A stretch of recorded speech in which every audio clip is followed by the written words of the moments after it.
অনেক উপদেষ্টা safe exit নেওয়ার চিন্তা করছেন। আমরা দেশবাসীকে আহ্বান জানাবো, উপদেষ্টাদেরকে আহ্বান জানাবো যে সেফ এক্সিট নেওয়ার আগে সম্পদের হিসাব বিবরণী দিন। জনগণের সামনে কি কাজ করেছেন এতদিনে সেই বিষয়ে আপনাদের সালতামামি প্রকাশ করুন।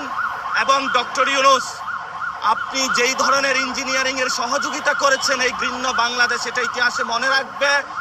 আমরা বলেছিলাম, আপনি যখন লন্ডনে গিয়েছিলেন তখন আমরা উচ্চারণ করেছিলাম লন্ডনে আপনি সিজদা দিয়েছেন, কিন্তু সেটার ফলস্বরূপ যেটা আমরা দেখলাম, বাংলাদেশের এই নির্বাচনে প্রশাসনকে কাজে লাগিয়ে যেই ধরনের ঘৃণ্য সংস্কৃতি আপনি জন্ম দিয়েছেন, একটি জালেমকে বাংলাদেশে নিয়ে এসেছেন এবং তাদের মধ্য দিয়ে আমরা এখন দেখতে পাচ্ছি আওয়ামী লীগের অফিস উদ্বোধন হচ্ছে, বিভিন্ন জায়গায় আমাদের বোনেদের উপর আক্রমণ হচ্ছে।